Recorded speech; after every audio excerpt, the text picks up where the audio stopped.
No sé si me escuchan. Sí, Carla, sí, se está Okay. escuchando. Bueno, buenas tardes. Mi nombre es Carla Alfaro. Yo soy la directora médica de Basic Health International. Es un gusto contar con la presencia de todos ustedes.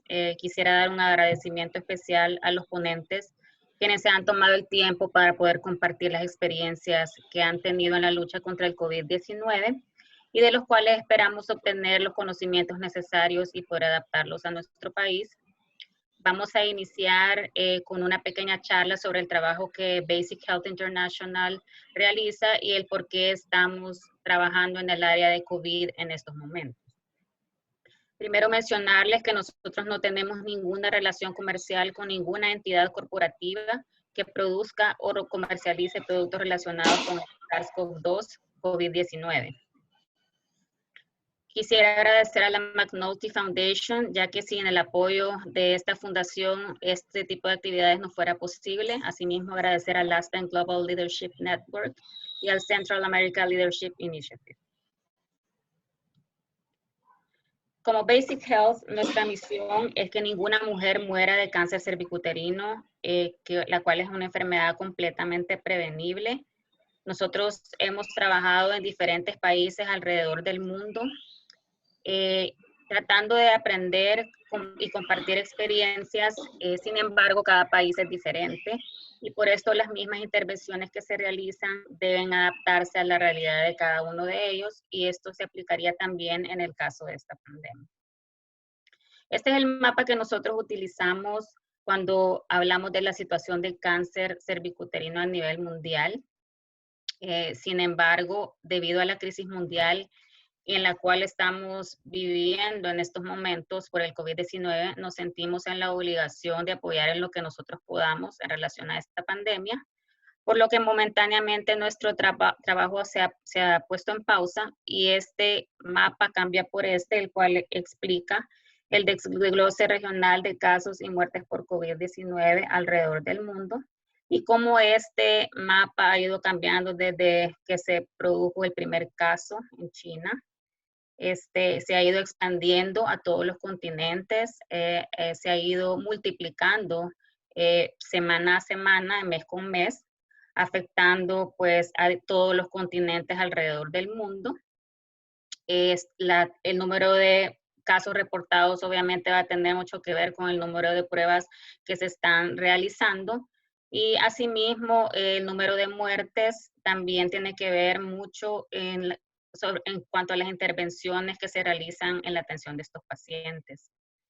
El continente americano desde hace algunas semanas ya se ha visto pues altamente afectado, y ahora se reportan al día de hoy en alrededor del mundo 3.6 millones de casos diagnosticados y alrededor de 254,000 muertes. En un principio se pensaba que esta enfermedad era una enfermedad netamente respiratoria. Sin embargo, a medida que hemos visto la evidencia, hoy sabemos que esta es una enfermedad que afecta el sistema inmunológico y por los alcances son mucho mayores, presentándose diferentes tipos de manifestaciones clínicas y afectaciones a todos los órganos. Es por esto que este tipo de actividades son muy importantes para poder prepararnos y aprender cómo manejar a los pacientes de la mejor manera posible para evitar que haya más muertes. En esta ocasión estaremos hablando de cómo se deben de preparar los servicios de radiología para enfrentar la pandemia del COVID-19, experiencia para radiología y radioterapia. En las palabras de bienvenida estarán a cargo del representante de la Asociación Salvadoreña de Radiología, el doctor Alvarino Minero, quien es también encargado del Departamento de Docencia de Residentes del Instituto Salvadoreño de Seguro Social. En esta tarde, quien moderará esta sesión es la doctora Ethel Rivas Zuleta, quien es radióloga con una especialización en intervención y también es colaboradora docente del Instituto Salvadoreño del Seguro Social. Por parte del Instituto Nacional de Ciencias Médicas y Nutrición Salvador Subirán de México, nos acompañarán la doctora Mónica Chapa, quien es la jefe de radiología del instituto, el doctor Alejandro Gabuti Tomás, quien es adscrito radiólogo del instituto con especialidad en intervención, y la doctora Marisol Campos, quien es radiotecnóloga del Departamento de Radiología. Dejamos ahorita al doctor Alvarino Minero con las palabras de bienvenida.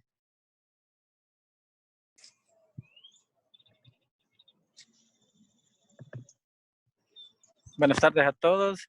Es para mí un placer representar a la Asociación Salvadoreña de Radiología e Imágenes Diagnósticas y pues agradecerle acá principalmente al Basic Health International por estas propuestas que hacen para ayudar a que nosotros como radiólogos nos estemos dando una preparación actualizada acerca de la problemática actual que tenemos con el COVID.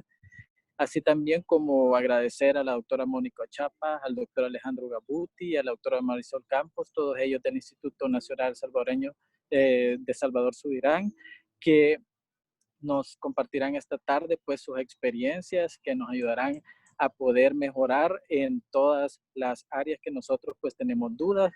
Acá pues veo que hay bastante participación y muchas de ellas pues técnicos que tienen muchas dudas y esperamos que con esto pues nosotros podamos resolverlas para poder seguir avanzando y combatiendo esta epidemia.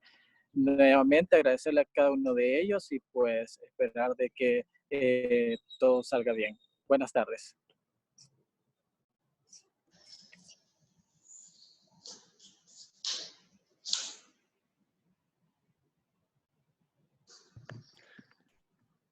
A continuación, la doctora Ethel Rivas comenzará esta sesión, a moderar esta sesión.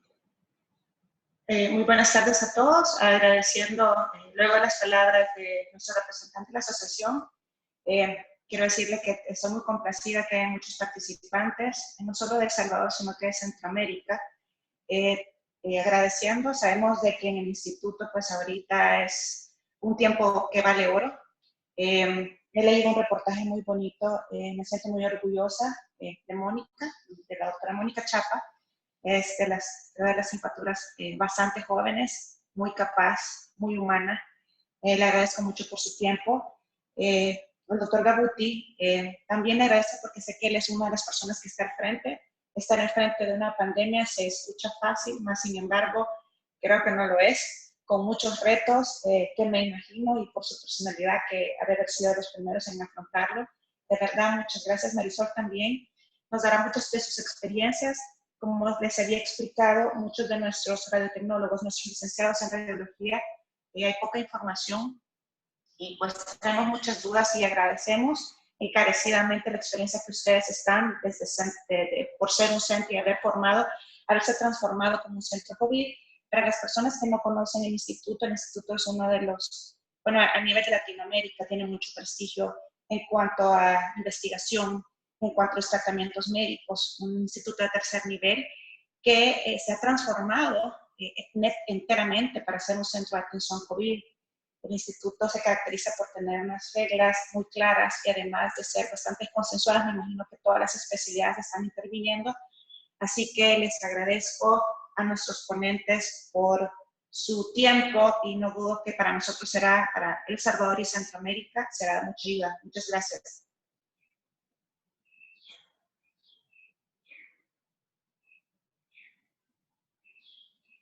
Creo que comenzará, no sé si la doctora Chapa o el doctor Gabuti.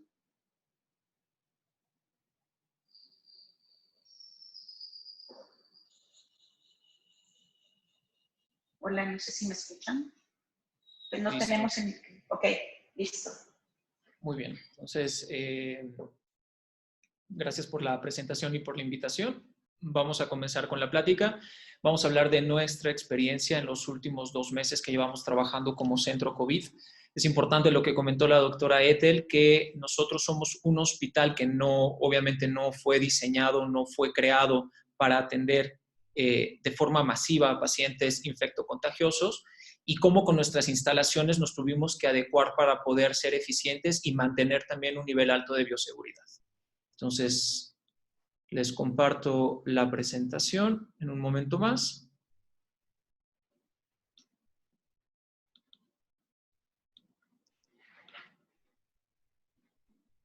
Ok, entonces vamos a hablar de la transformación. Un momento.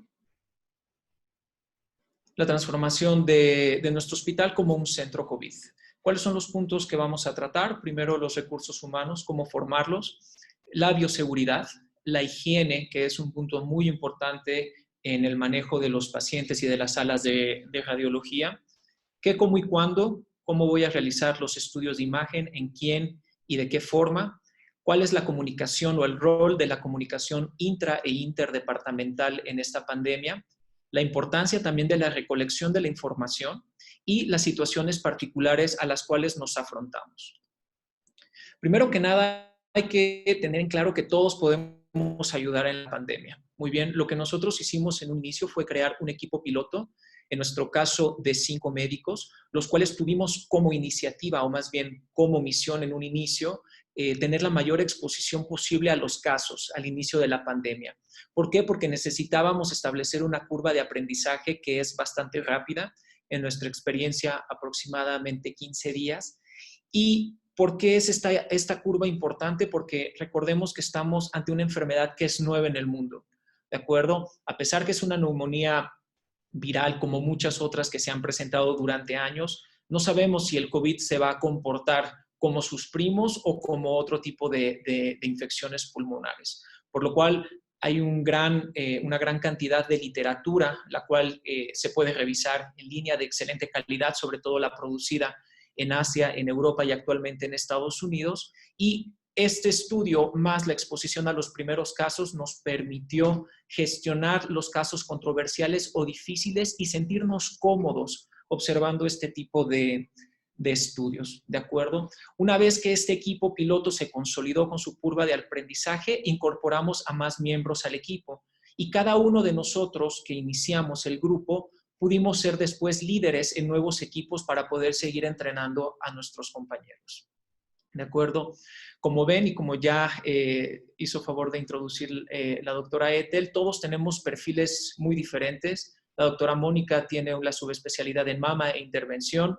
Yo, el doctor Antonio y el doctor David, en ese orden como aparecen en la pantalla, son radiólogos intervencionistas. El doctor Alberto, el de lentes negros, de resonancia magnética, y la doctora Mariana tiene la subespecialidad en mama y resonancia magnética.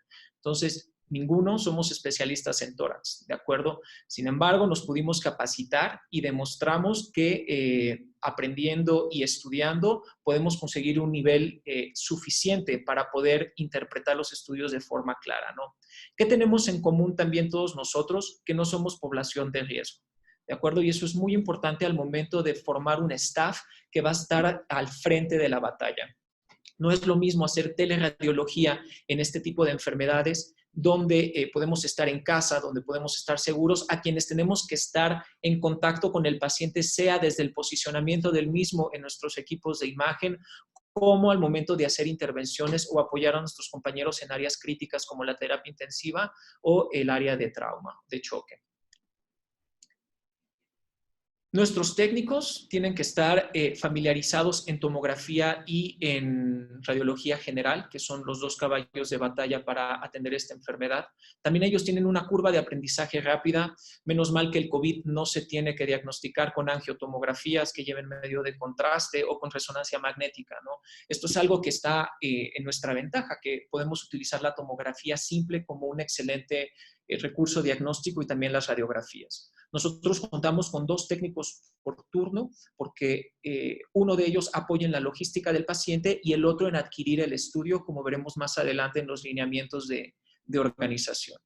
Y no menos importante es nuestro equipo administrativo. ¿Por qué? Porque ellos son quienes nos ayudan a salvaguardar de forma eficiente el uso de los insumos. Al inicio parece que todo está en abundancia, ¿de acuerdo? Pero después de algunas semanas o meses de trabajo comenzamos a ver que los recursos comienzan a escasear. Entonces necesitamos a alguien que como médicos nos diga o nos oriente cómo podemos utilizarlos de la forma más eficiente posible. En cuestión de bioseguridad, como ya todos conocemos, esta enfermedad se transmite a través de aerosoles y de contacto. Entonces, la primera disyuntiva o la primera estrategia que nosotros tenemos que seleccionar es proteger al paciente del ambiente o el ambiente del paciente. ¿Qué quiere decir? Cuando nosotros protegemos al paciente, es cuando utilizamos equipos no exclusivos para COVID, ¿ok? Cuando tenemos que utilizar el tomógrafo con diferentes pacientes porque seguimos atendiendo pacientes oncológicos, pacientes con trauma, etc. Esta medida nos ayuda a manejar pacientes COVID cuando tenemos bajo volumen. ¿Cuáles son las estrategias para proteger al paciente del ambiente? Limpieza, higiene extensa y el recambio de aire de las salas, ¿de acuerdo? Y cuando protegemos al ambiente del paciente es cuando tenemos a muchos pacientes contaminados, como en nuestro caso, que tenemos un servicio de urgencias que es exclusivo para COVID, hacer limpiezas exhaustivas después de ver a cada paciente o de examinar a cada paciente resulta poco práctico por el volumen. Si una tomografía yo la adquiero en 2 minutos, pero necesito 2 horas para tener la sala limpia nuevamente, hacer 12 tomografías al día nos llevaría prácticamente 24 horas, ¿de acuerdo? Entonces, aislar al ambiente del paciente lo utilizamos con grandes volúmenes y también tiene un buen impacto en la protección de nuestro personal.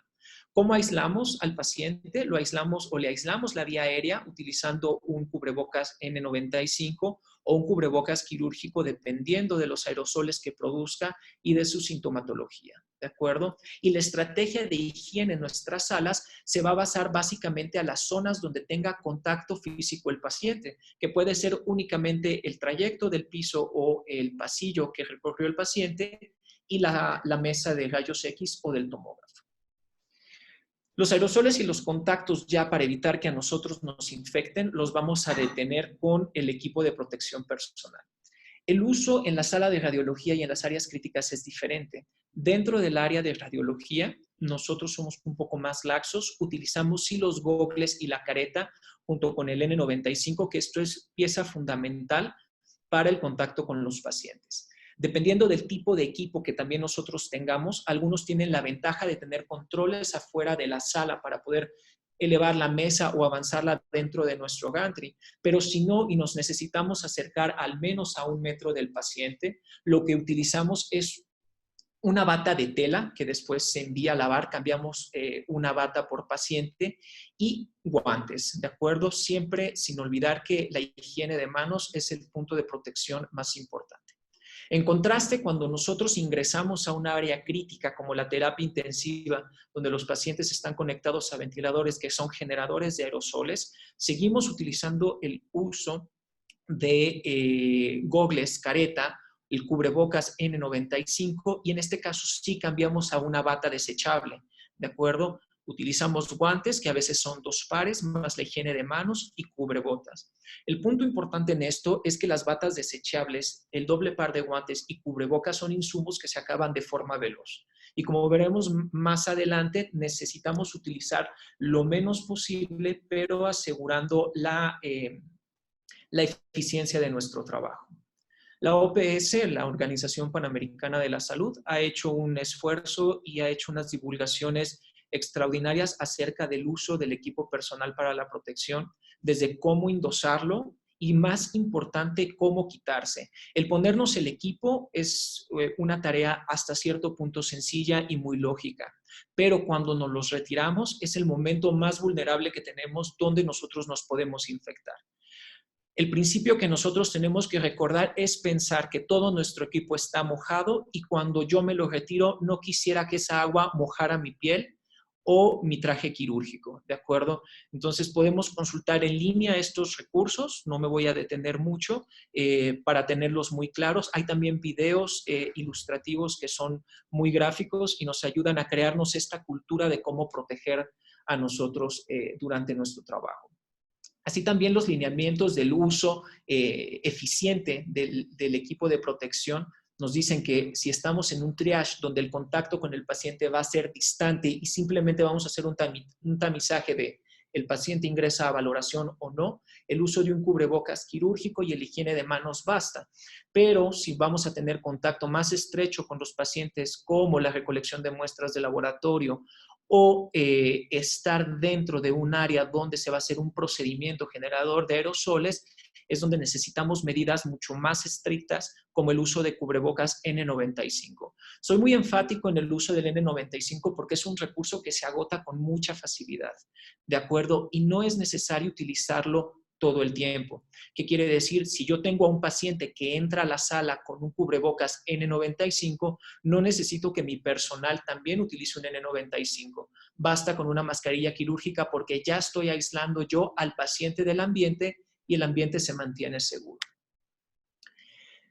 Las 3 sustancias que nosotros utilizamos para la higiene de nuestros equipos es el hipoclorito de sodio, el peróxido de hidrógeno, que generalmente lo encontramos como toallas desechables humedecidas con el mismo, y también la clorhexidina, que es excelente para el lavado de manos, y también productos con clorhexidina para la desinfección de superficies. Lo primero, y lo que a veces olvidamos, son las estaciones de dictado, donde nosotros nos sentamos a trabajar todos los días. Es el fomite principal en el departamento de radiología, porque es la única herramienta que nosotros realmente compartimos sin ser conscientes que necesita ser limpiada cada vez que yo finalizo mi jornada laboral. ¿De acuerdo? Los turnos que a veces se cumplen en áreas críticas son de 4 o de 6 horas, a veces hasta de 8, y cada vez que terminamos de utilizar el teclado, el micrófono, etcétera, este debe ser desinfectado. Otra estrategia que nosotros implementamos fue evitar el uso de solicitudes de papel. Era clásico en nuestro hospital que se requería una solicitud impresa con los datos clínicos del paciente, pero si pensamos, esta solicitud se llena en el consultorio donde se atiende el paciente. Después va a cuentas corrientes para que se haga el cargo. Posteriormente, el médico que atendió al paciente nos la lleva a radiología para autorizarla y la misma solicitud llega a nuestro técnico. Por lo cual, es un fomite que debemos evitar a toda costa. ¿Cómo lo resolvimos? Utilizando comunicación telefónica. Todas las estaciones tienen al lado una línea directa de teléfono, tanto para presentar los casos como para comunicar los resultados, y las solicitudes electrónicas. ¿De acuerdo? Con esto nosotros dejamos de manipular totalmente las solicitudes impresas. Y el uniforme y calzado debemos recordar que debe ser exclusivo para el hospital. Con la ropa con la que yo ingreso no es con la que yo voy a trabajar, aunque traiga mi uniforme quirúrgico de casa. ¿De acuerdo? Si en dado caso nuestra institución no nos puede proporcionar los uniformes, yo me cambio en el hospital y cuando me retiro, el uniforme de trabajo lo llevo en una bolsa cerrada y se debe lavar inmediatamente llegando a casa. Los equipos portátiles los vamos a desinfectar cada vez que egresamos de las áreas críticas, y la sala de tomografía y de rayos X, cuando el paciente es no generador de aerosoles o cuando protegimos al ambiente del paciente, podemos limpiar únicamente las zonas de contacto. Pero cuando no podemos aislar al paciente del ambiente, por ejemplo, un paciente intubado que viene a una tomografía porque empeoró a la sala de TAC, nosotros necesitamos ahí sí hacer una limpieza general. ¿De acuerdo? ¿Por qué? Porque se van a generar aerosoles que pueden permanecer en el aire suspendidos hasta 40 minutos, 1 hora. El apoyo respiratorio en la sala de tomografía es algo básico. ¿Qué quiere decir? Necesitamos el oxígeno suplementario para más del 90% de nuestros pacientes y nos debemos asegurar que la toma que tenemos en nuestro tomógrafo sea de alto flujo, ¿ok? Porque a veces necesitamos conectar a ella los ventiladores artificiales. Sin embargo, estas tomas de oxígeno generalmente no las cambiamos de forma tradicional entre cada paciente. En el caso del COVID, la recomendación es hacerlo, pero esto conlleva un uso, digamos, desmedido de insumos, sobre todo de extensiones. Por lo cual, una de nuestras técnicas para evitar cambiar el cable o cambiar la conexión al oxígeno todo el tiempo es que si el paciente ingresa al tomógrafo con un tanque, mantenemos al paciente conectado a su propio tanque para no contaminar nuestra toma, ¿de acuerdo? Y tener que cambiar la extensión. Esto implica que tenemos que ser eficientes y rápidos en la adquisición del estudio, porque el paciente debe estar dentro de la sala no más de 5 minutos para evitar que su tanque se agote y pueda trasladarse nuevamente a su unidad de forma segura.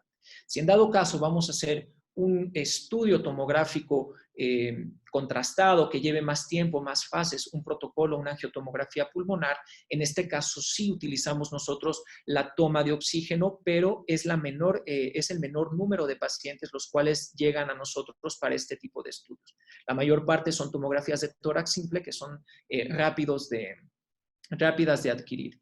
Y el cambio en la sala, del aire de la sala se describe que tiene que ser de 2 a 3 veces. ¿Qué quiere decir? Más o menos una sala de tomografía tarda unos 30 a 40 minutos en cambiar el aire. Tenemos que esperar 2 veces ese tiempo como forma mínima. Sin embargo, también hay sistemas de filtración de aire que son portátiles, que nos pueden limpiar el aire, digamos así, de nuestra sala de tomografía en al menos 20 minutos. ¿De acuerdo? Las instalaciones de aire acondicionado generalmente no están preparadas con flujo laminar para hacer precipitar las partículas al piso, y si tuvimos a un paciente que realmente generó aerosoles, sí es muy importante evitar ingresar a un paciente, sobre todo ambulatorio, en no menos de 40 minutos. Cuando tenemos alto flujo de pacientes que tienen una sospecha muy alta del mismo diagnóstico, esto es importante recalcarlo porque nosotros en el hospital, como ustedes nos describió la doctora Ethel, trabajan con un triage. ¿Qué quiere decir? No hacemos tomografías a todos los que tienen sospecha clínica. Hacemos tomografías a los pacientes que tienen un hallazgo en la exploración física, sea a la auscultación pulmonar o una desaturación, que ya nos dan un valor positivo preprueba alto. ¿Qué quiere decir? Quienes nos llegan a la tomografía con síntomas, muy probablemente tendrán el diagnóstico de COVID. A veces el flujo de pacientes es muy grande y lo que utilizamos es aislamiento de la vía aérea de nuestro paciente, más un aspersor de hipoclorito de sodio para poder desinfectar las superficies. El hipoclorito de sodio tiene la ventaja que necesita solamente 1 minuto para poder actuar contra el COVID. Entonces, esto nos permite manejar de forma segura y eficiente grandes volúmenes de pacientes. Y cuando tenemos un grupo familiar que adelante o en la fase 2 de la epidemia nosotros vimos mucho, donde venía el hijo, el padre, la madre y tal vez algún otro familiar, podíamos escanearlos prácticamente uno inmediatamente del otro. ¿Por qué? Porque fueron pacientes que convivieron durante al menos 5 días de forma estrecha, de acuerdo, que se transportaron de la misma forma, que viven en la misma casa. No es lo mismo decir que, por ejemplo, familiares que no conviven en la misma casa, por ejemplo, tío, sobrino, no por el hecho de ser familiares los voy a escanear, digamos, sin tener las precauciones de contacto, ¿no? Pero todas aquellas personas que han tenido una convivencia estrecha nos permiten hacer una limpieza estándar y veloz que haríamos entre cualquier paciente no infeccioso con el fin de agilizar la adquisición de imágenes. Entonces, ¿qué, cómo y cuándo hacemos nuestros protocolos de imagen?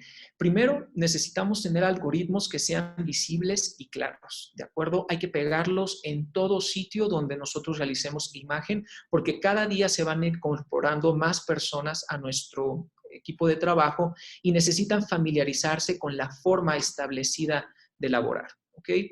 Nuestra tomografía debe de mantener una alta calidad, respetando siempre el principio de Alara. Vamos a mantener la radiación lo más bajo posible. Ya verán que gran parte de los pacientes son pacientes jóvenes, ¿de acuerdo? Que fueron expuestos por cuestiones laborales al virus.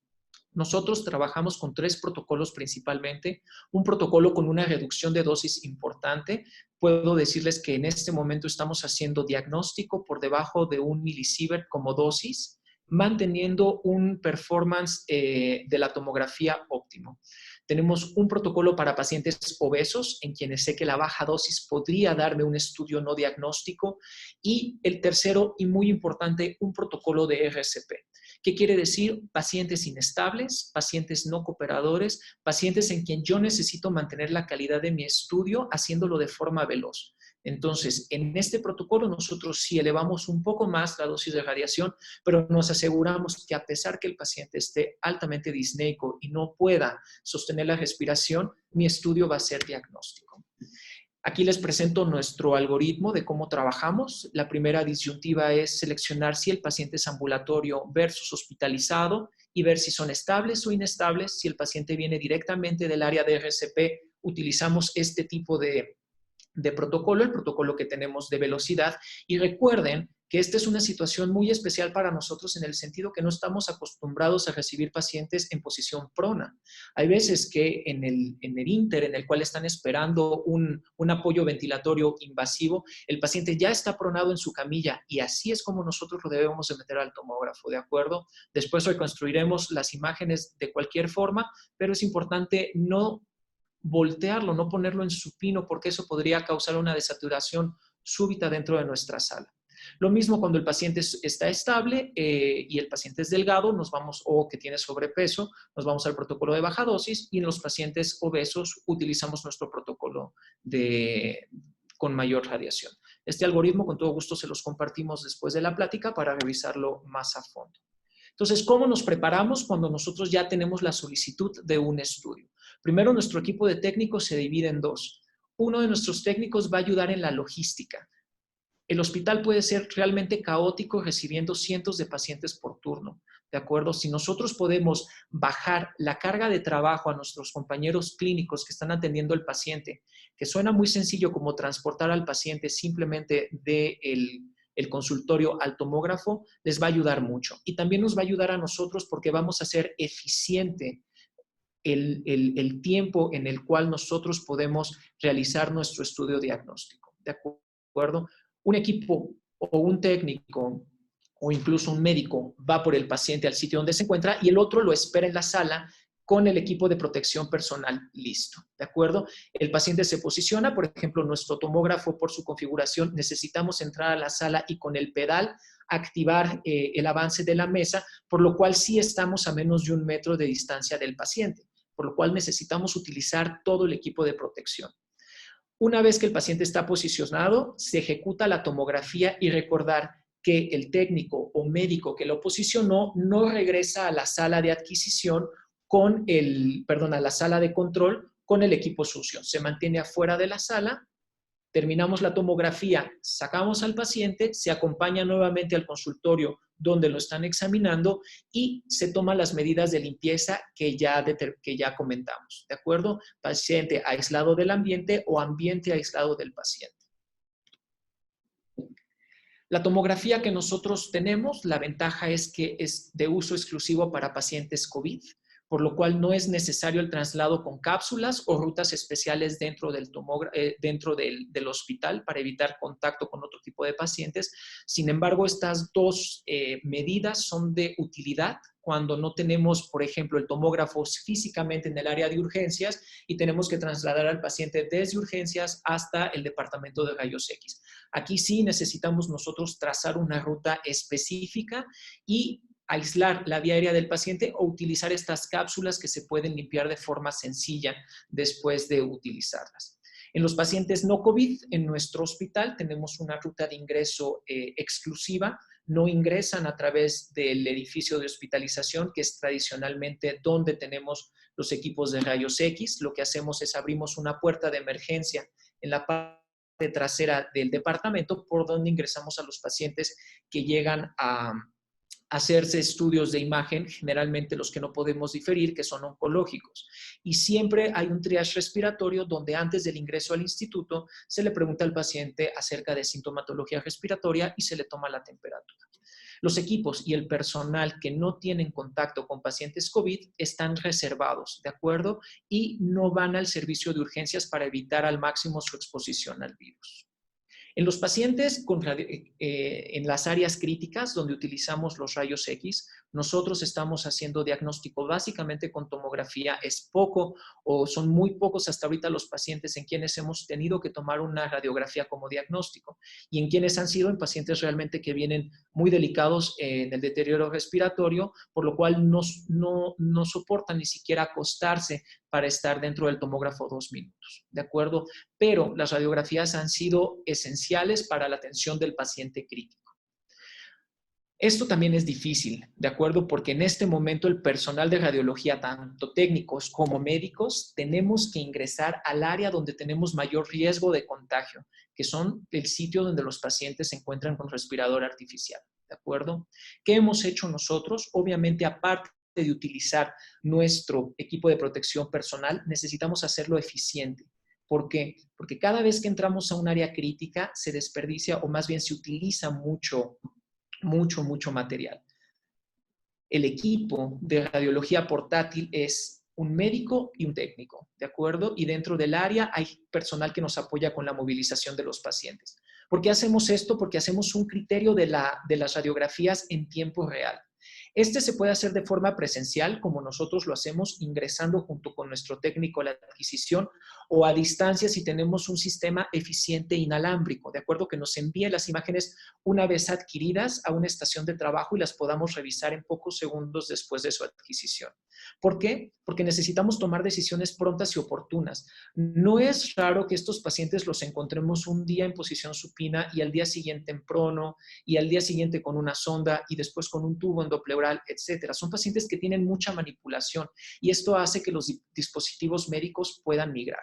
Entonces, nosotros tomamos una radiografía, encontramos una cánula endotraqueal, un tubo endotraqueal en un bronquio, inmediatamente el tubo se retira, se toma una nueva proyección para corroborar la adecuada posición y vamos con el siguiente paciente.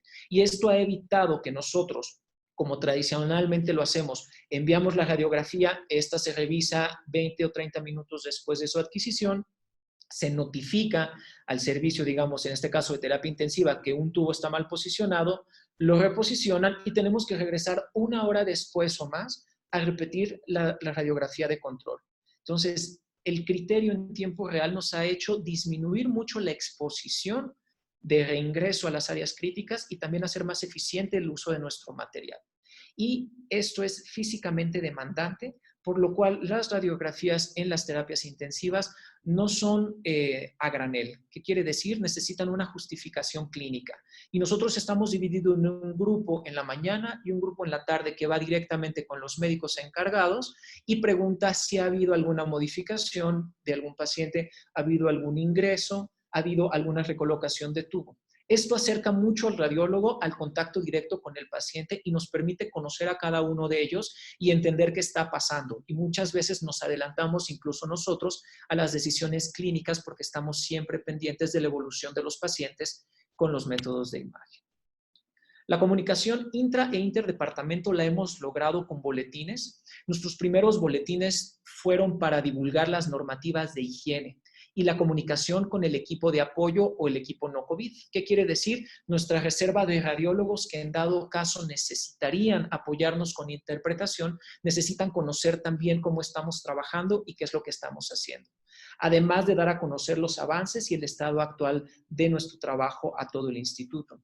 La comunicación debe ser siempre constante, utilizando herramientas virtuales como el Zoom, como lo hacemos ahorita, y la comunicación médico, administrativo y el personal de sistemas es esencial, ¿de acuerdo? Porque una falla en el PACS, en el sistema de agenda, en cualquier equipo de imagen que utilizamos, nuestros técnicos en sistemas deben de estar muy pendientes para resolverlo lo antes posible. Estos son 2 ejemplos acerca de los boletines que hemos hecho. Los primeros fueron, como les comento, de divulgación acerca de las medidas de higiene. Y tenemos un reporte de labores que se publica una vez al mes, donde vemos gráficas acerca del número de pacientes, entendemos un poco más acerca de la demografía de nuestros casos, cuántos son hombres, cuántos son mujeres y cuál es la severidad con la cual llegan a nosotros. La comunicación interdepartamento, sobre todo con los médicos a cargo directamente, los intensivistas, médicos de medicina interna, etcétera, de los casos, es de gran importancia. ¿Por qué? Porque el éxito de todo nuestro trabajo se basa en que todos hablemos el mismo idioma. ¿Qué quiere decir? Que los clínicos, los médicos clínicos entiendan qué es lo que yo estoy diciendo con mi reporte, qué significa y cómo va a impactar en el pronóstico y manejo de su paciente. Por lo cual, como radiólogos, a pesar de que todos tengamos estilos diferentes de dictar, lo cual es comprensible, todos debemos de unificarnos y concluir los informes de forma clara e igual, ¿de acuerdo? Para evitar malentendidos. Si todos concluimos de forma diversa, probablemente sí todos quisimos decir la misma cosa, pero puede ser interpretada de forma diferente y eso llevarnos a tomar una mala decisión terapéutica en futuro. Resolver dudas sobre logística y la comunicación con el Departamento de Radiología también es un papel de estos comunicados. El primero, que lo va a describir más adelante la doctora Chapa, porque nos sirvió también para evaluar nuestro rendimiento diagnóstico, es uno muy importante, ¿no? Donde nosotros expusimos las 4 posibles conclusiones de una tomografía en un paciente con sospecha de COVID, que son compatibles con la enfermedad, indeterminado, no compatible y un estudio negativo. Entonces, la descripción abajo de cada uno de los hallazgos permite que el clínico sepa o entienda qué es lo que nosotros queremos concluir, ¿de acuerdo? A su derecha podemos ver otros ejemplos acerca de comunicados que hemos hecho donde describimos o donde damos a conocer los números de teléfono, las extensiones, la forma en la cual solicitar los estudios y cuáles son los equipos designados para estos pacientes. ¿De acuerdo? No está de más emitir cada cierto número de días alguno de estos boletines para que todo el equipo hospitalario tenga de forma fresca en la mente la información pertinente para actuar de la forma más clara. Ya casi por último, la recolección de la información es esencial para la monitorización de nuestro trabajo y en futuro para la investigación. Nosotros empleamos hojas de cálculo con actualización en tiempo real para monitorizar el flujo de trabajo. Todos los que tenemos acceso sabemos cuántos pacientes se están agregando porque los agregamos en tiempo real. Nos permite también identificar la suficiencia del equipo y áreas de oportunidad. ¿Qué quiere decir? Si yo tengo una gráfica del número de pacientes que atiendo por día, voy a ver si entre semana, si en el fin de semana, si en algún turno en especial estoy teniendo de forma repetida picos del número de pacientes atendidos y tratar de reforzar con mayor personal en esos momentos. Por ejemplo, nosotros nos dimos cuenta que en las mañanas tenemos alrededor de 6 a 7 tomografías, pero en el turno vespertino ya hemos llegado a tener más de 20. Entonces, nuestro equipo lo centramos más hacia cubrir estas áreas de oportunidad donde aseguramos mantener la calidad de nuestro trabajo. Y finalmente también la divulgación de la situación del departamento, ¿no? ¿Qué es lo que está pasando? En futuro, creo que todos en Latinoamérica y en nuestros países necesitamos responder la pregunta de ¿mi población se comporta igual a lo reportado en la literatura? Y esto nos va a permitir saber si nosotros podemos aplicar las recomendaciones internacionales a nuestra población que genéticamente, étnicamente y culturalmente es muy diferente a la asiática o a la europea, ¿de acuerdo? Y finalmente, la autoevaluación y la divulgación de nuestro trabajo, que es esencial. Aquí son 2 ejemplos rápidos de las gráficas más importantes que tenemos. En la superior pueden ver desde que iniciamos a hacer esta recolección de datos, el comportamiento en azul del total de tomografías por día, en amarillo la cantidad de estudios que fueron inicialmente negativos y en verde los positivos. Como pueden ver, en el inicio teníamos una mezcla donde incluso habían mucho más tomografías negativas que positivas y finalmente las curvas tomaron direcciones totalmente diferentes y nos permitieron también identificar cuando teníamos los picos de atención. Y en la gráfica inferior vemos en porcentaje, o sea, el número de pacientes total que atendimos en un día, que sería el 100%. El 1 de abril tuvimos alrededor de 25% de pacientes con afección leve y un 75% de pacientes moderados. Mientras que para el 29 de abril vimos que nosotros tuvimos más de un 80% de pacientes con afección severa y un 15% de pacientes con afección moderada y ninguno con leve. Al ver este cambio en el patrón de nuestros pacientes, nos permitió tomar decisiones como tener un monitor todo el tiempo en el tomógrafo y tener un carro de paro listo, porque al ser pacientes graves teníamos que estar listos para cualquier tipo de eventualidad. Finalmente, situaciones particulares. ¿Cuáles son las que hemos tenido? Son 3, las autopsias virtuales, las urgencias y el RCP, ¿ok?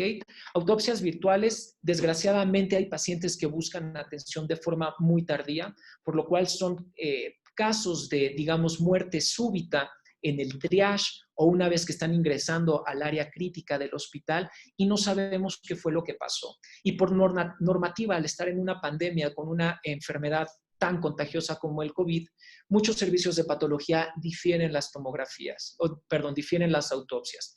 Y la única forma de saber tradicionalmente si el paciente murió o no de COVID era el hisopado, que puede tardar días en tener la respuesta. Sin embargo, nosotros, utilizando las autopsias virtuales, con el tomógrafo podemos ver si había una afección típica de COVID o explicar alguna otra causa de muerte, digamos, como hemos tenido pacientes con problemas cardiovasculares, incluso cardiovasculares al parecer congénitos, etcétera, que me permiten también en ese momento decir, el paciente tiene una muerte no COVID y el manejo incluso del cuerpo es muy diferente, ¿de acuerdo? Sin embargo, esto no sustituye el hisopado del paciente, ¿ok? Es un complemento al diagnóstico final. Y recordar que los pacientes COVID no solamente están enfermos de COVID. Hemos tenido hallazgos incidentales como sepsis abdominal por diverticulitis, colecistitis aguda, carcinomatosis peritoneal, etc. Por lo cual debemos de estar preparados no solamente para hacer centros diagnósticos, sino también para hacer intervenciones que generalmente son mínimamente invasivas, pero que sí impactan de forma emergente a nuestro paciente.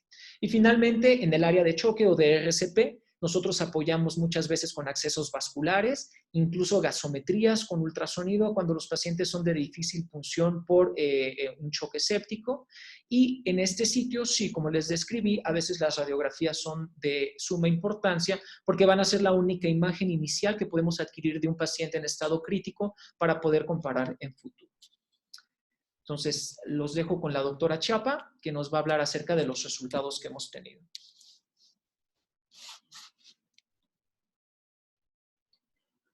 Muy buenas noches a todos.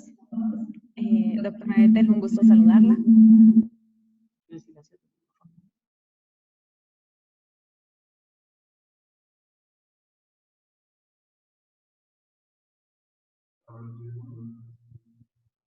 Perfecto. Entonces, parte importante cuando se inicia...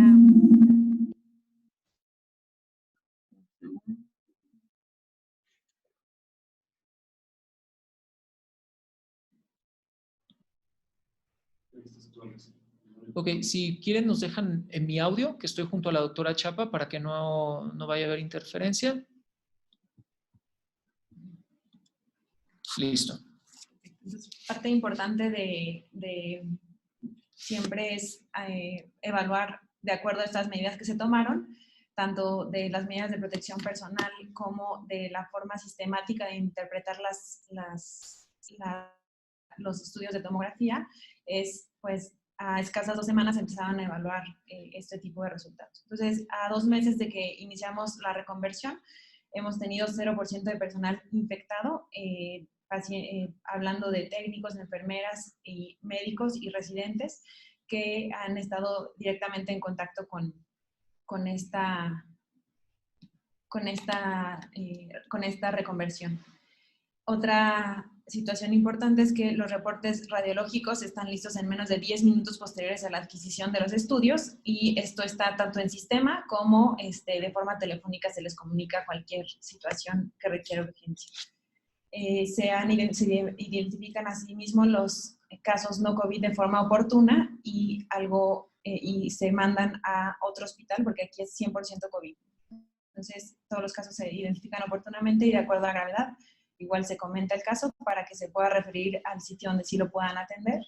Hemos utilizado los insumos de la manera más responsable posible y esto va a hacer que el tiempo que dure esta situación podamos tenerlos siempre disponibles. Y finalmente, el desempeño diagnóstico de esta forma, después de haber hecho el análisis de toda la literatura, se hicieron esos patrones tomográficos que se mostraron en este boletín, de acuerdo a los cuales las tomografías se concluían de manera clara como si era compatible, era indeterminado, no era compatible o eran estudios, estudios normales.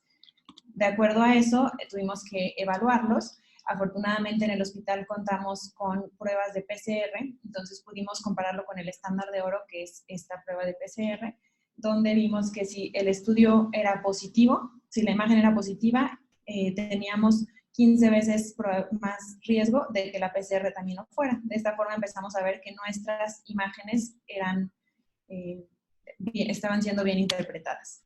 Asimismo, las imágenes que consideramos compatibles, que eran cuadros radiológicos típicos que ya estaban descritos en la literatura, como los vidrios despulidos de distribución periférica, basal, posterior, algunos con consolidaciones, los tuvimos en el 44% de las tomografías. Esta evaluación se hizo casi a los 300 estudios, que fue a los 15 días de haber iniciado la reconversión. La edad promedio de estos pacientes era de 49 años y el dato relevante es que el 86% de estas tomografías que dimos como patrón compatible tenían una PCR positiva para el SARS-CoV-2. Esto nos hablaba de que estábamos haciendo algo correcto con la interpretación y entonces el hecho de tener una PCR, de tener una imagen compatible, nos daba una asociación con una PCR positiva de 28 veces, ¿no? Adicionalmente, la probabilidad de que estos pacientes, bueno, y la sensibilidad que tuvimos era de 79% para el diagnóstico con la especificidad de 88%. Adicionalmente, vimos a dónde se iba un paciente, de acuerdo a su estado clínico, con una imagen compatible y casi el 80% se hospitalizaban y el 13% acababan en terapia intensiva. Y algo importante también era evaluar la imagen negativa, que la tuvimos también en el 37% de las tomografías, con una edad promedio de 39 años, y en este caso tuvimos 12% de PCRs positivas, aún con imagen negativa. Esto habla, es lo que está descrito actualmente en la literatura, y habla o de estadios muy tempranos de la enfermedad, o de estadios o de casos leves de la enfermedad, donde de todas formas nunca tendrían infiltrados en la tomografía. Y algo importante es que estas imágenes negativas se manejaba el paciente de manera ambulatoria en el 81% de los casos y teníamos una relación inversa con que la PCR fuera positiva. Ningún caso con imagen negativa tuvo un desenlace de terapia intensiva y solamente 12% de los pacientes fueron hospitalizados. Las imágenes indeterminadas, que son aquellos cuadros radiológicos que no se describen en pacientes COVID, generalmente por tener condiciones pulmonares preexistentes como fibrosis, neumopatías crónicas u otras neumonías bacterianas o fúngicas. Las tuvimos en el 12% de las tomografías con una edad un poco mayor, de 51 años, y en estos casos el 42% de las PCRs fueron positivas. Estos pacientes tenían un 20% de probabilidades de llegar a la terapia intensiva, seguramente por sus condiciones preexistentes. Y finalmente, la imagen no compatible, que son aquellas neumonías, bueno, aquellas zonas de consolidación que no son en vidrio expulido, que son únicas y que no son cuadros descritos en COVID. Las tuvimos en 7% de las tomografías con una edad promedio de 62 años. En este tipo de imágenes, el 0% de las PCRs fueron positivas. Entonces tuvimos un adecuado discernimiento de las neumonías que fueron típicamente de otros microorganismos versus las compatibles con COVID.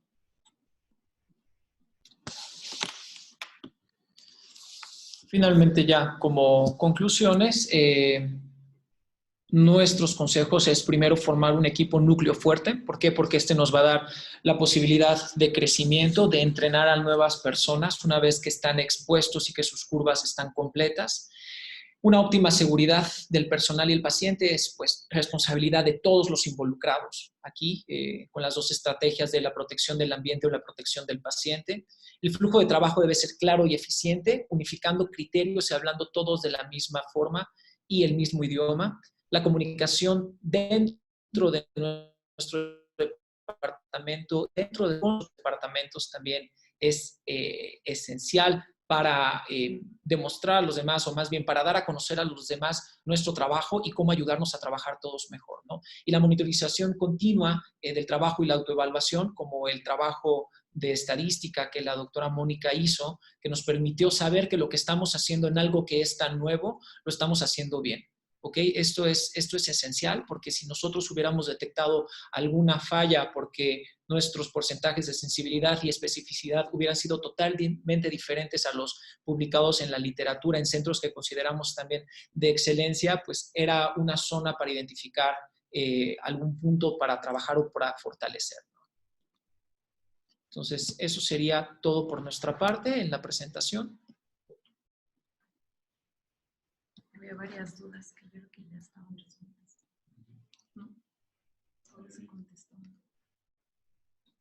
Unas preguntas ahorita, pero ahorita me abrieron el micrófono. Muchas gracias, la verdad que casi que muchas de las preguntas tú las fuiste respondiendo, pero me han escrito directamente al chat, los que no quieren aparecer ahí.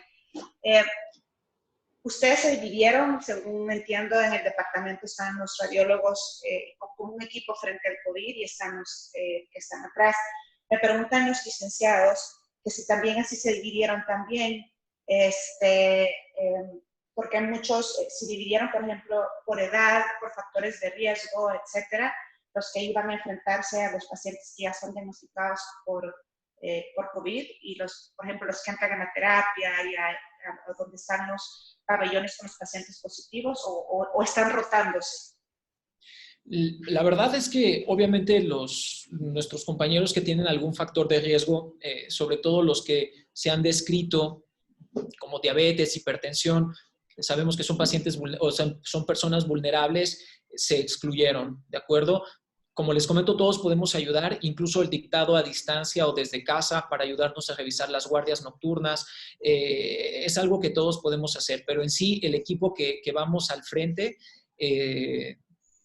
fuimos al inicio, nosotros fuimos voluntarios, ¿de acuerdo? ¿Por qué? Porque también sabíamos que nuestro riesgo era menor. Si uno de nosotros se infectaba, teníamos más posibilidad, ¿ok? Y quienes también tienen niños pequeños en casa, tratamos de que tengan el menor contacto posible con los pacientes COVID, pero el equipo que está atrás, que está reservado para los pacientes no COVID, no se rotan con nosotros en la atención directa. Ok, esa pregunta la hacen mucho, es ¿cuánto tiempo se espera? Yo creo que es sobre todo porque nosotros, Alex, no tenemos como un área sucia, no todos los centros pueden contar con un tomógrafo, por así decirlo, contaminado y un tomógrafo limpio. Entonces, creo que no entendimos muy bien lo del escenario del recambio de aire. Y es cierto, como tú dices, la mayoría de tomógrafos no tienen un flujo laminar como el de quirófanos, sino que hay un aire acondicionado central. Entonces, 40 minutos fue lo que recomendaban, 20. Cuando es un paciente generador de aerosoles, digamos, el paciente que viene de la UTI o de la terapia intensiva para una tomografía, esperamos al menos 40 minutos, doctora. ¿Qué hacemos? Empezamos el timer en cuanto sale el paciente, porque en ese momento empieza el recambio del aire, y cuando los compañeros de limpieza hacen el exhaustivo, sigue contando el tiempo.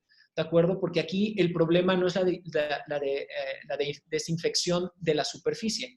Esa se lleva a cabo en minutos, sino el recambio del aire, por lo cual eso cuenta desde el momento que sale el paciente.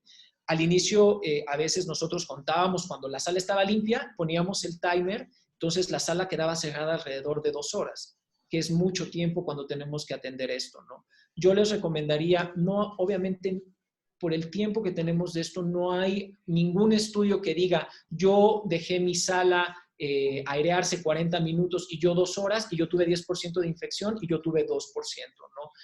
Son recomendaciones que se hacen con modelos que a veces no son tampoco tan fidedignos como un aerosol. A veces utilizan humo que se comporta totalmente diferente y es el tiempo que se toma para ver cuánto tiempo tarda en cambiar el aire de mi sala, etc. Nuestra recomendación y nuestra experiencia es que sean 40 minutos.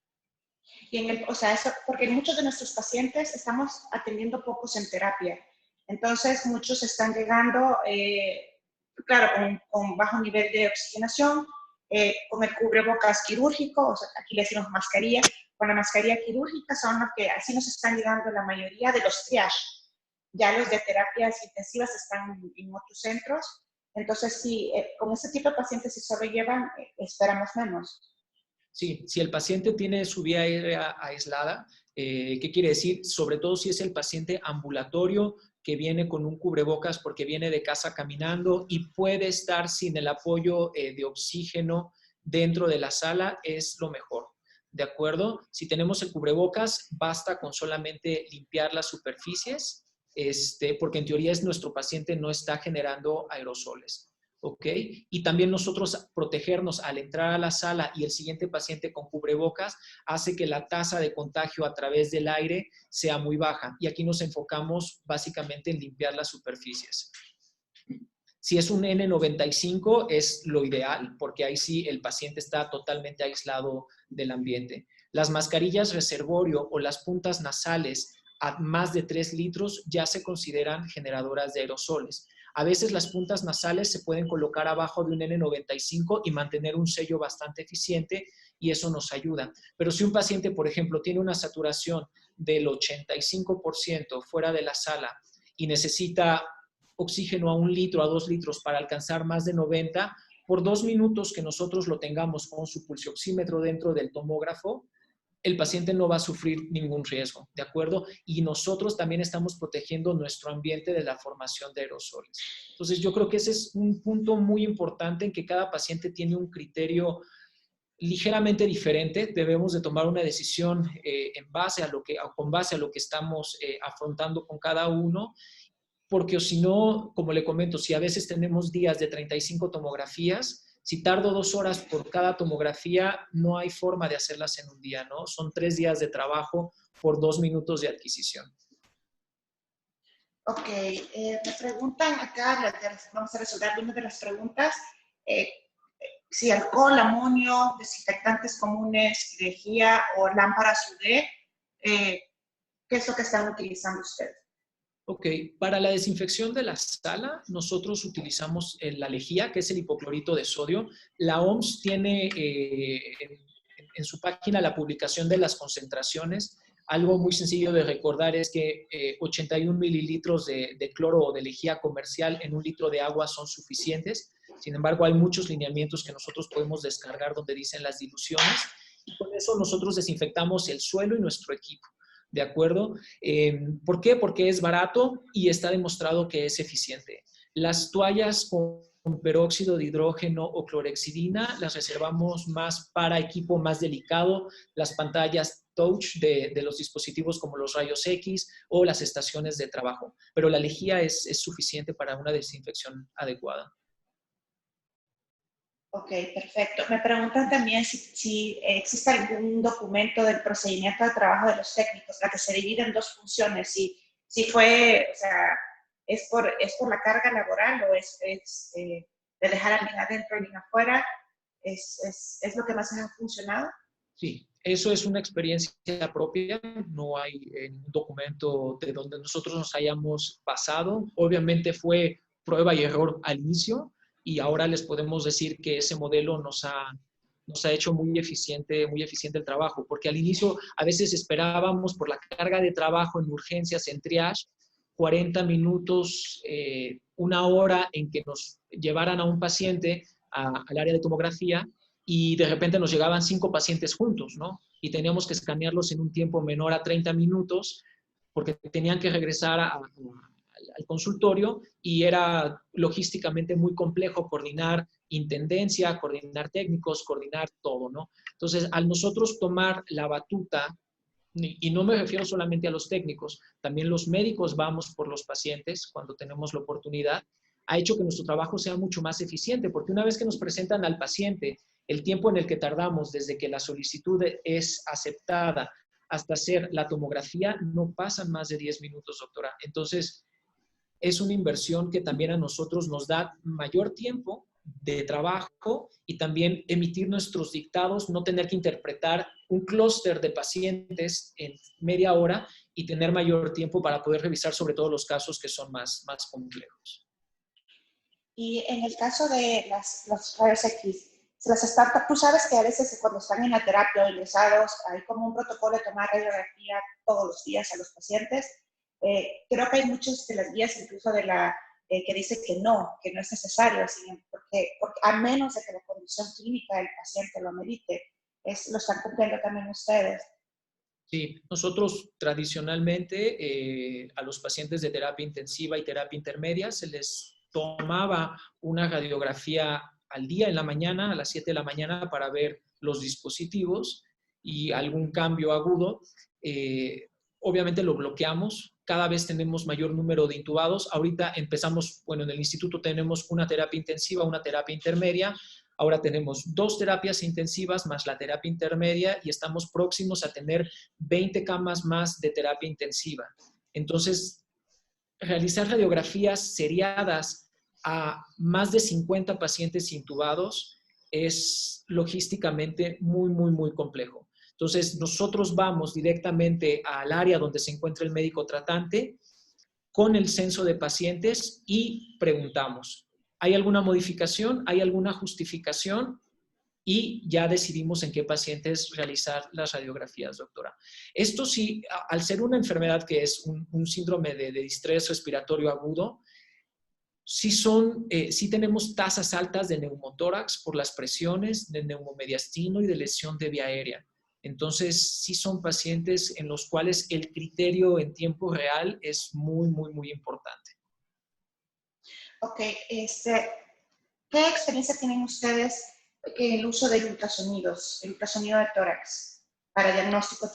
Hay mucha literatura, obviamente es una enfermedad nueva y está cambiando a veces los protocolos día con día.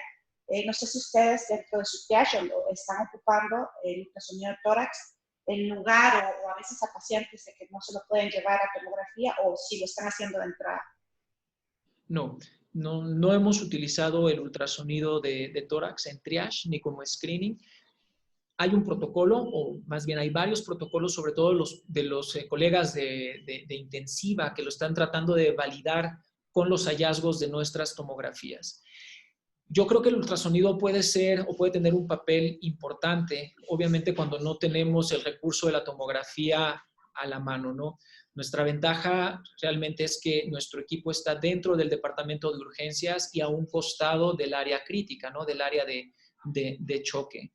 Pero personalmente, o más bien todos los que trabajamos ahorita, no estamos haciendo ultrasonido pulmonar con fines de diagnóstico. Ok, entonces, según entiendo,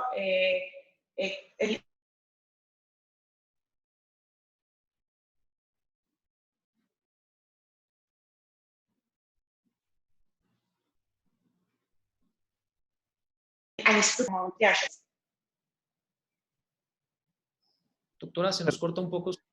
Perdimos la conexión de su audio, doctora Zuleta.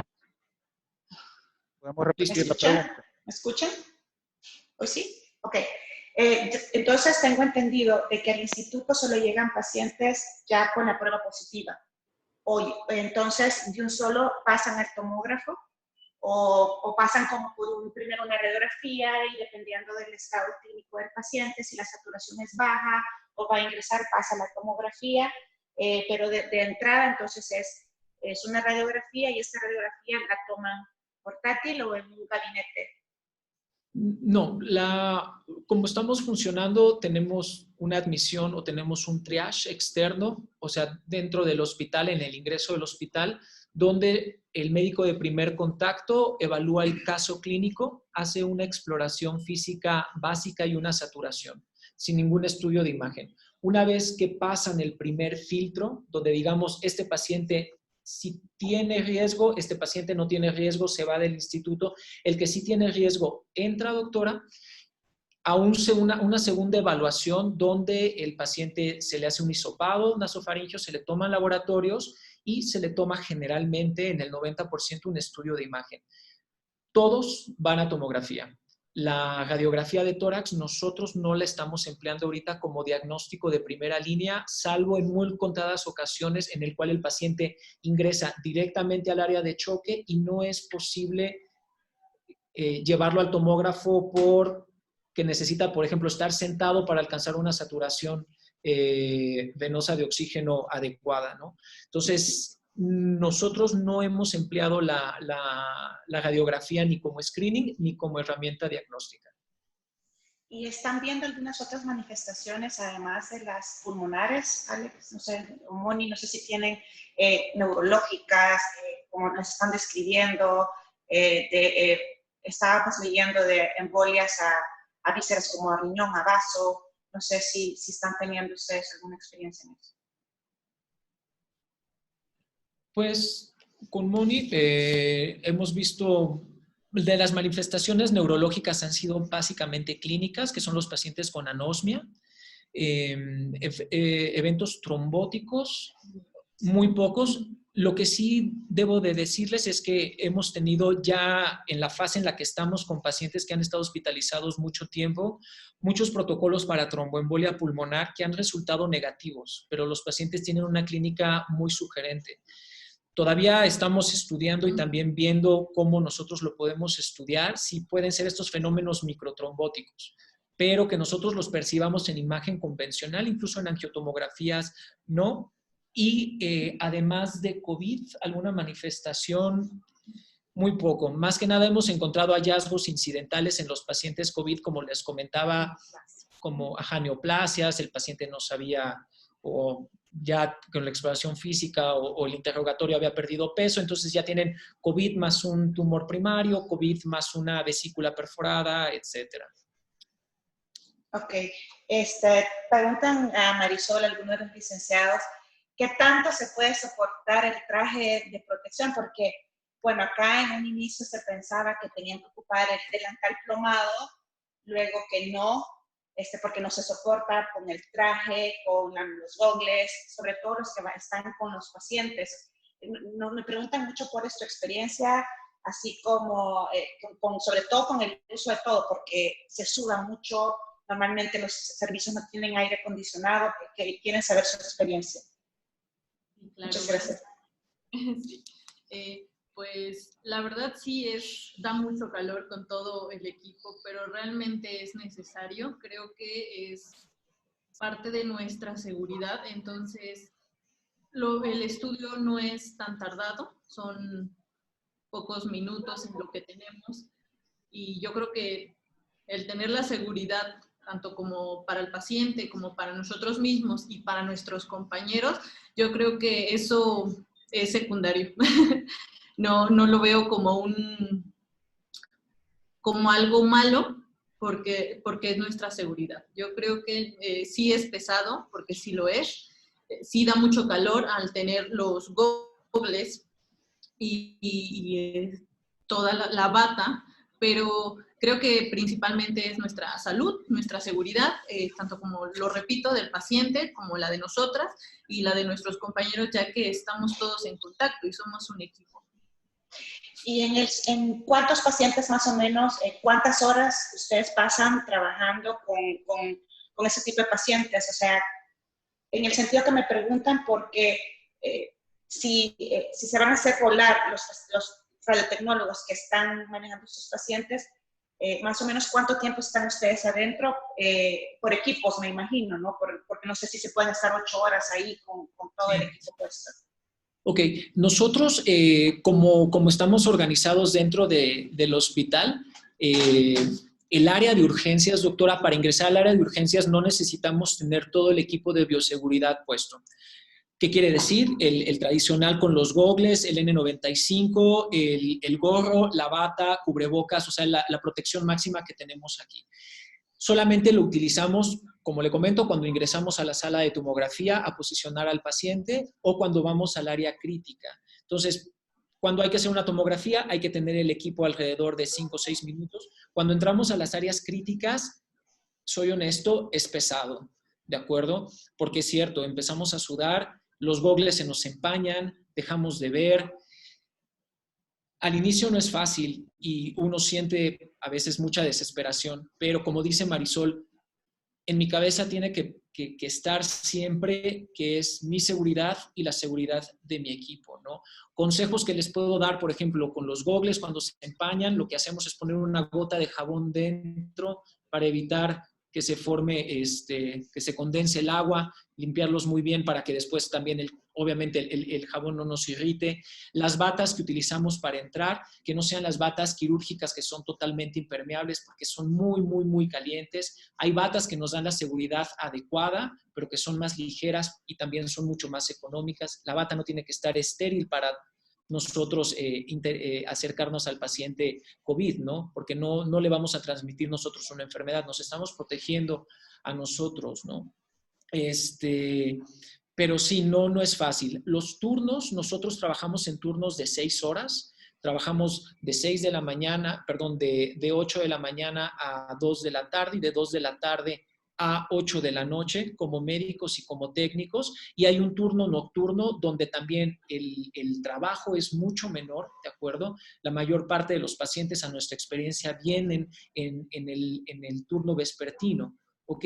Y esto también es importante, conforme se satura el hospital donde estamos trabajando, el número de tomografías va a disminuir, porque va a llegar un punto en el que ya no podemos admitir más pacientes y no tiene caso abordar o admitir a alguien que necesita un cuidado especial cuando no lo voy a poder otorgar en mi hospital. Entonces llega un punto en la pandemia donde nosotros vimos un pico de tomografías y después descendieron, y vimos lo inverso con las radiografías. Al nosotros llenarnos de pacientes críticos, las radiografías, que eran pocos estudios al día, comenzaron a incrementar.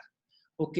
Y generalmente esos estudios los hacemos la ronda matutina y vespertina, que nos permite que en la noche vayan a haber pocos ingresos o vayan a haber pocas modificaciones, por lo cual también nuestro equipo no está, cuando adquirimos las radiografías, más de 1 o 2 horas dentro del área crítica. Entonces, a comparación de las enfermeras o del equipo de médicos que está dentro de las áreas de mayor contagio, nuestro tiempo de exposición no es más de 1 a 2 horas por turno laboral. ¿De acuerdo? Ok, perfecto. Y en el caso de ultrasonidos que no sean por COVID, ponle que por un dolor abdominal o por una guía para poner un acceso venoso, como tú dijiste, igual siempre se ocupan, es necesario nada más, aquí le llamamos nivel 2, que solo es careta, gogles, N95 y una bata de tela. Sí, doctora. Sí, nosotros utilizamos ese equipo de protección para hacer procedimientos. Generalmente, la mayor parte de los procedimientos dentro de las áreas críticas los hacen los mismos médicos de terapia intensiva, que son accesos vasculares sencillos. Los accesos vasculares difíciles, sí entramos como radiología intervencionista a apoyarlos. Y en el RCP o en el área de choque, lo mismo con la tela, con la careta y los gogles, es suficiente para hacer un acceso vascular sin ningún problema. Es difícil, van a ver si de por sí las pantallas de los ultrasonidos portátiles son pequeñas, ver a través de los gogles y a través de una careta se vuelve complejo, ¿de acuerdo? Y pensar, porque a veces en la desesperación no los queremos quitar para trabajar, pensarlo 2 veces, ¿no? Que es antes nuestra seguridad. Sí, muchas gracias, porque lo que pasa es que muchos ya de estos pacientes a veces ameritan una ULTA por otra cosa, por un dolor abdominal, o sea, aparte tienen COVID y un cólico nefrítico, o tienen COVID y necesitan una ULTA abdominal o un Doppler por algo más. Entonces, tenemos muchos de los espectadores son residentes de radiología. Yo creo que ese es como doctora, me van a mandar a hacer una ULTA de abdomen en un paciente COVID. Entonces, a veces, ese tipo de cosas como... decíamos al principio del webinar, el miedo en un inicio es muy grande y al final pues creo que se resume mucho en respeto y seguir las normas.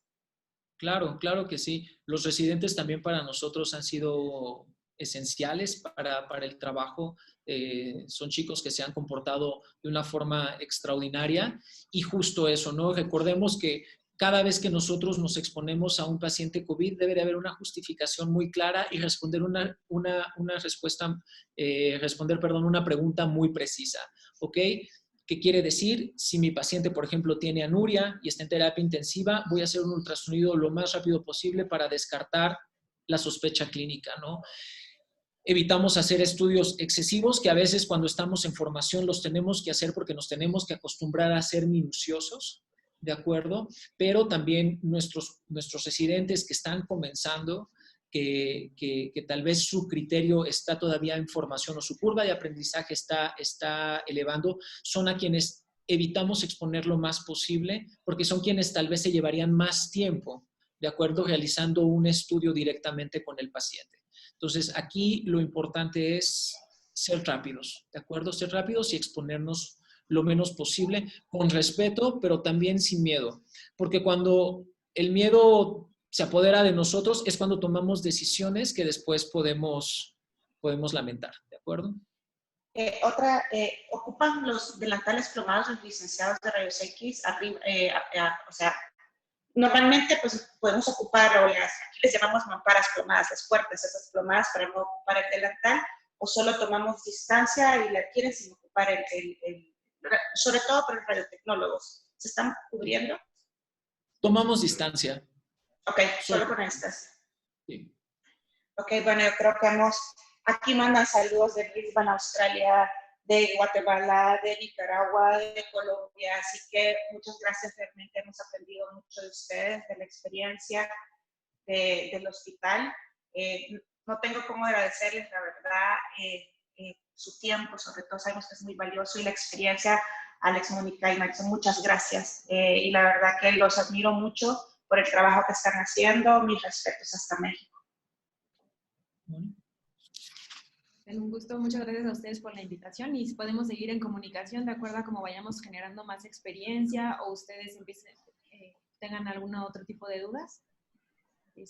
Estamos... Sí, ahí está un panel, ahorita van a compartir, me mandaron esta foto, ahorita están en un hospital, están todos viendo el webinar, están todos ahí guardando un poco la distancia, y ahí veo algunos residentes, algunos licenciados, algunos de mis colegas, algunas enfermeras, pues que también están desde mi centro viendo el webinar. La verdad que siempre el nutrición se caracteriza por cambiar las realidades de nuestros países. La realidad de mi país ha cambiado al haberme formado, de la cual siempre pues voy a estar agradecidos. Así que para que ustedes vean, les agradecemos mucho. Yo creo que esta foto es más que gracias para ustedes. Así que para todos los que han visto el webinar, les agradecemos mucho. Este webinar va a subir a YouTube por medio de la página de Basic Health. También se les puede mandar un link. Entonces, ahorita pues escuchamos ya a la doctora Alfaro. Tuvimos más de 200 participantes, así que les agradecemos mucho.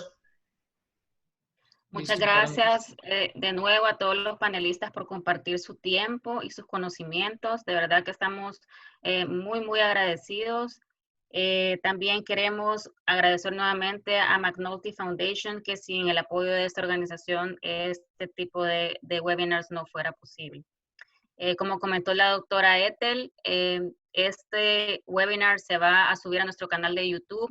También a todos los participantes, si tienen algunas preguntas que todavía quedaron pendientes, pueden escribirlas a este correo electrónico que aparece en la pantalla, y nosotros vamos a tratar de hacérselas llegar a los panelistas y poder contestarles todas sus dudas. Muchas gracias y feliz noche.